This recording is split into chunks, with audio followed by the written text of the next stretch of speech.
Bisa jadi ibu rama urang teh teu masihan jajan teh pedah hayo wae geus jajana. Pugut geus beak loba naon teh jajan teh. Minta deui jadi we teu dipasihan. Kan itu teh ibu rama mah apal anu langkung berguna. Ari hayo wae mah boros. Misalna teh kitu. Anjeun teu kenging bendu ka ibu rama. Ketika ibu rama teu masihan acis, dina nalika urang nyuhunkeun acis kanggo jajan, ulah amek ka saha teh ka ibu rama teh. Ulah merengut wajah teh ketika ku ibu rama teu dipasihan acis atawa teu dipasihan sesuatu anu ku urang dipenta. Teu kenging nya. Teu kenging bendu, teu kenging merengut. Kumaha atuh? Biasa we engke ogen pamenta urang teu dicumpuanan ku inung bapa teh bakal poho ieu engke oge.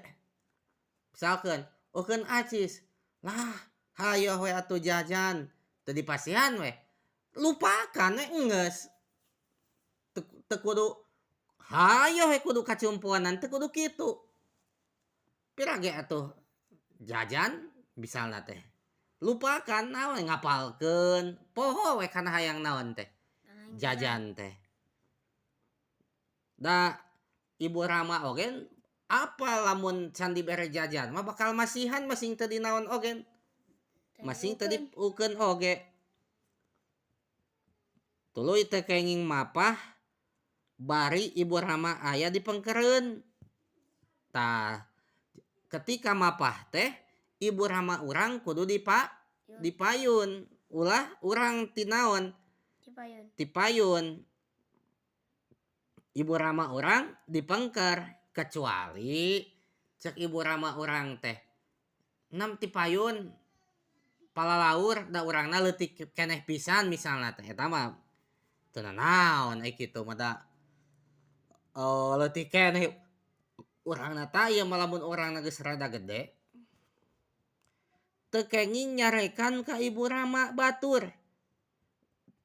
Tong boro-boro ibu rama urang, ibu rama batur ogen ulah dicarekan ulah kieu. Ieu mah lain ibu rama urang ieu urang carekan. Ulah nya sanajan eta teh lain ibu rama urang.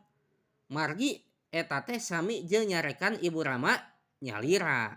Matak entong nyarekan ibu rama batur. Keun we. Ibu rama batur teh keun we tong dicarekan teh seperti moyok ulah. Nyarekan di dieu teh maksudna teh. Upami anjeun tos ageng bari ibu rama tos sepuh maka anjeun kedah nulungan ka aranjeunna. Engke teh urang teh bakal naon? Jadi jalmi anu dewasa mun panjang umur teh mudah-mudahan sing panjang umur. Lamun panjang umur teh bakal jadi dewasa moal hayo jadi budak leutik. Mun pas dewasa teh ibu rama urang bakal kolot. Tah ibu rama urang lamun geus kolot maka urang teh kudu nulungan ka ibu rama urang anu geus kolot ulah diantep. Paham deh pajak? Tah kitu.